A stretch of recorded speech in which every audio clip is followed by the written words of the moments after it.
नमस्कार, विमोसा स्किल में आपका स्वागत है। आज हम जानेंगे उद्योग आधार के बारे में। उद्योग आधार के लिए हम कैसे रजिस्ट्रेशन करते हैं और फिर हम उसका कहाँ पे यूज़ करते हैं। तो इसके लिए हमें कुछ चीज़ें जाननी ज़रूरी हैं कि जैसे जो उद्योग आधार है हमारे लिए किस तरह से बेनिफिशियल है। तो इसका हम जो उपयोग करेंगे वो किसी भी संस्था के लिए हम लोन लेने के लिए हमें 12 डिजिट का जो एक नंबर है वो चाहिए होगा। तो और दूसरा ये है कि हमें जो है यहाँ पे मैं टाइप करूँगा उद्योग आधार जो है, तो इसके साथ साथ में हमें ध्यान ये भी रखना है कि कोई फेक साइट जो है ना हो, क्योंकि बहुत सारी साइट जो है हमारे सामने अवेलेबल होंगी। तो यहाँ पे मैं उद्योग आधार जो है टाइप कर देता हूँ, उद्योग आधार।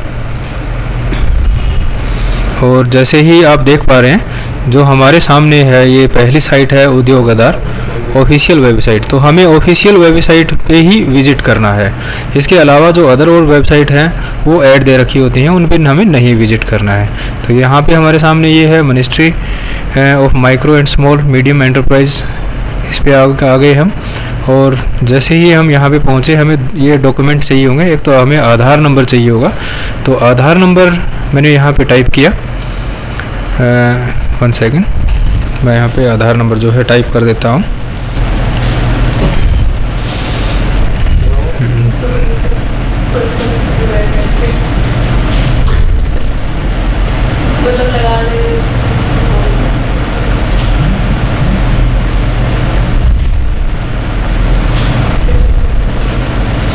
और यहाँ पे मैं नेम टाइप कर देता हूँ और ये मेरा वैलिडेट किया। और उसके बाद जैसे ही मैं वैलिडेट करता हूँ तो हमारे सामने ये OTP का ऑप्शन आता है। और मेरे मोबाइल में जो है जो मैंने यहाँ पे आधार के साथ लिंक कर रखा है वो OTP मेरे मोबाइल पे पहुँच गया है। तो जैसे ही OTP पहुँचता है मैं इसको यहाँ पे एंटर कर देता हूँ और उसके बाद मुझे वैलिडेट करना है।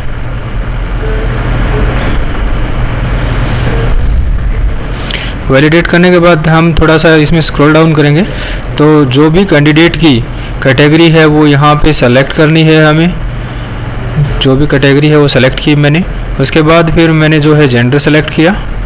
और फिजिकली यदि हैंडीकैप्ड है तो हमें यस सेलेक्ट करना है, यदि नहीं है तो हमें नो सेलेक्ट करना है।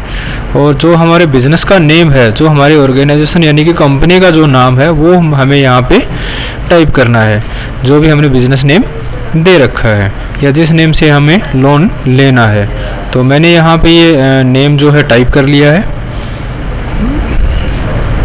उसके बाद हमारे जो बिज़नेस है वो किस तरह का है, तो अब हमें यहाँ पे कुछ चीज़ें देखने को मिलेगी कि हम एक तरह से तो देख पा रहे हैं ना कि जैसे हम किस किस तरह की जो ऑर्गेनाइजेशन है उनके लिए हम लोन ले सकते हैं। तो यहाँ पे जैसे सोसाइटी है इसके लिए हम लोन ले सकते हैं, जैसे पार्टनरशिप में है या फिर हिंदू विभाजित परिवार है उसके लिए हम लोन ले सकते हैं। कोऑपरेटिव के जो संस्था है उसके लिए हम ले सकते हैं। इस तरह से जो सेल्फ हेल्प ग्रुप है, ठीक है। तो इस तरह के जो हमारी मल्टीपल जो हैं ऑर्गेनाइजेशंस के टाइप हैं, तो हम इन सभी के लिए ही हम उद्योग आधार के लिए अप्लाई कर सकते हैं। और हमें उसके बाद हमें चाहिए होगा यहाँ पे पैन नंबर। तो जो यहाँ पे मैं पैन नंबर टाइप कर रहा हूँ वो मैं इंडिविजुअल का टाइप कर रहा हूँ, लेकिन यदि हमने ऑर्गेनाइजेशन के नाम पे बनवा रखा है तो हमें ऑर्गेनाइजेशन का पैन नंबर यहाँ पे टाइप करना है। और हमारे जो ऑर्गेनाइजेशन है उसका प्लांट कहाँ पे है वो एड्रेस हमें यहाँ पे टाइप करना है। तो वो मैं यहाँ पे टाइप कर देता हूँ। जहाँ पे ब्लॉक है वहाँ पे ब्लॉक में नंबर जो भी मैंने डाल दिया, यहाँ फ्लैट नंबर डाल दिया। और उसके बाद जो है एड्रेस का, बिल्डिंग का एड्रेस डाल दिया यहाँ पे। और एक ये लोकेलिटी जो है टाइप कर दी मैंने, सिटी। उसके बाद मुझे सिटी टाइप कर देना है, तो यहाँ पे मैं सिटी टाइप कर देता हूँ। उसके बाद ये पिन कोड मैंने यहाँ पे इसमें मेंशन कर दिया है। फिर जो है मुझे हरियाणा जो है स्टेट सेलेक्ट कर लिया मैंने। उसके बाद डिस्ट्रिक्ट सेलेक्ट कर लिया। उसके बाद मुझे जो है ऐड कर देना है प्लांट को। और ये ऐड होने के बाद हमारे सामने इस तरह से लिस्ट में अवेलेबल होता है। यदि हमारे से कुछ मिस्टेक हो जाती है तो इसको कट भी कर सकते हैं। उसके बाद जैसे प्लांट हमारा कहीं और है और हमारा यदि ऑफिस एड्रेस चेंज है, कहीं और है, तो हमें यहाँ पे एड्रेस डालना है जो ऑफिस का है, नहीं तो यदि सेम है तो हमें सेम एड्रेस यहाँ पे टाइप कर देना है। तो मैं यहाँ पे टाइप कर देता हूँ जो यहाँ पे एड्रेस है मेरा सेम है, मैं तो यहाँ पे वही टाइप कर देता हूँ। स्टेट सेलेक्ट कर लिया मैंने, वही डिस्ट्रिक्ट सेलेक्ट कर लिया। उसके बाद ये पिन कोड रहेगा और मैंने अपना मोबाइल नंबर जो है इसमें टाइप कर दिया है। ईमेल आईडी जो है टाइप कर दी है मैंने यहाँ पे।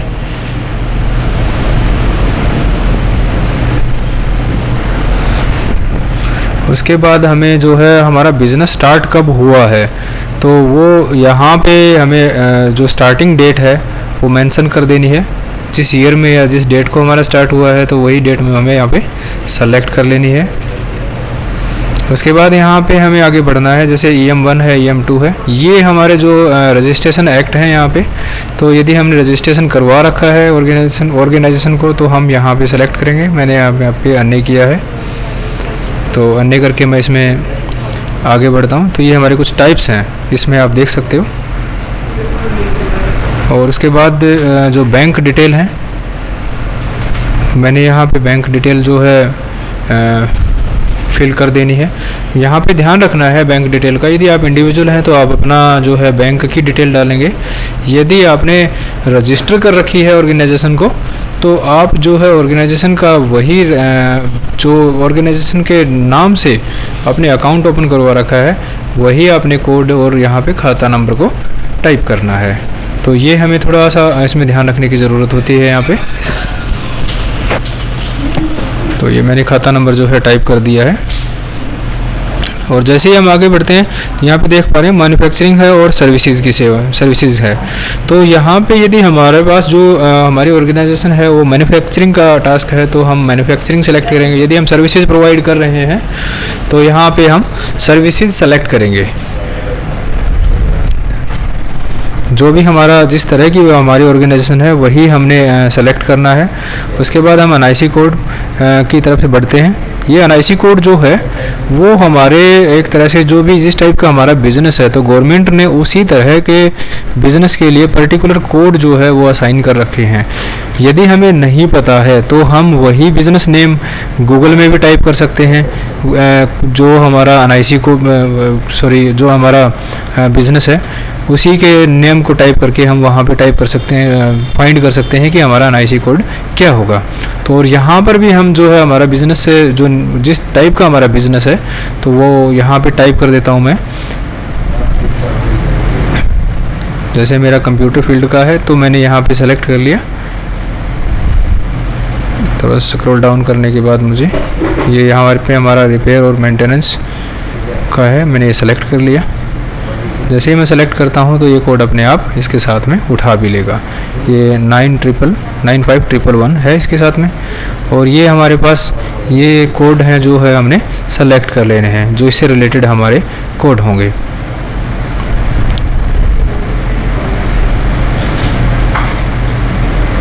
उसके बाद हमें ऐड कर देना है एक्टिविटी को और ये हमारे सामने इस तरह से एक लिस्ट आ जाएगी, वो मैंने ऐड कर दिया है।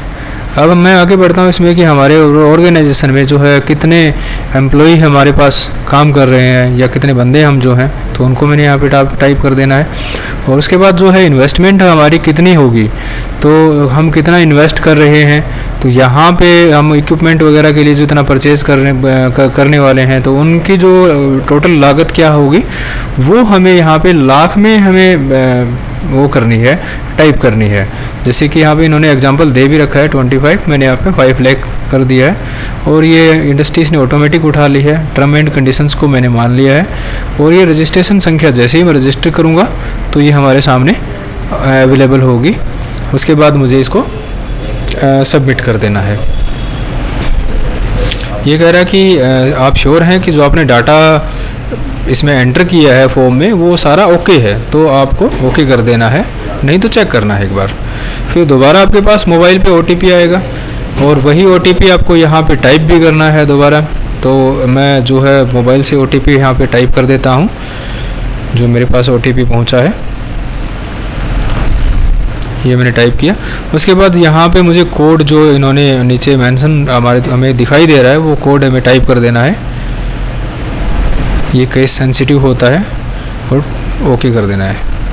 ये हमें फिर दोबारा पूछ रहा है कि आप इसके बाद चेंज नहीं कर पाएंगे, आप फाइनल सबमिट कर रहे हैं। मैं कहा जी हाँ, मुझे फाइनल सबमिट करना है, और ओके कर दिया मैंने। ये हमें एक हमारा जो है उद्योग आधार का रजिस्ट्रेशन हमें मिल चुका है, और जैसे ही मैं यहाँ पे मैं देख पा रहा हूँ इसको ओके करूँगा तो हमारे कुछ ही देर बाद जस्ट हमारे सामने एक सर्टिफिकेट जो है हाईलाइट होगा। इसके साथ ये हमारी मेल आईडी पे भी जो हमने इसमें टाइप की थी वो हमें मिल जाएगा वहाँ पर भी। तो यहाँ पे हम देख पा रहे हैं कि ये उद्योग आधार में हम रजिस्टर कर चुके हैं, और ये हमारे सामने सर्टिफिकेट आ चुका है, और हम यहाँ से इसको प्रिंट भी कर सकते हैं। यदि हमने सिस्टम पे कंप्यूटर लगा रखा है तो हम इसको डायरेक्टली यहाँ से प्रिंट करके इसका प्रिंट आउट निकलवा सकते हैं। इस तरह से हम उद्योग आधार पे इजीली रजिस्टर कर सकते हैं। तो ये हमारा उद्योग आधार पे रजिस्ट्रेशन हुआ और हमें सर्टिफिकेट मिल चुका है। और हम अब किसी भी बैंक से यदि हमारी ऑर्गेनाइजेशन के लिए लोन लेना चाह रहे हैं तो इस उद्योग आधार को साथ में ले जाके हम वहाँ पे लोन के लिए अप्लाई कर सकते हैं, और हमें आसानी से लोन मिल जाता है। और साथ साथ में हमें ये भी फ़ायदा होता है कि किसी भी अलग से गारंटर की हमें ज़रूरत नहीं पड़ती। और गवर्नमेंट इंटरनेशनल ट्रेड फेयर में भी उद्योग आधार रजिस्ट्रेशन का यूज़ करने की बात कर रही है, इस पर विचार कर रही है। इस तरह से हमारे लिए बहुत ही ज़्यादा बेनिफिशियल होने वाला है। तो ये हमारा कंप्लीट हुआ उद्योग आधार का रजिस्ट्रेशन। धन्यवाद।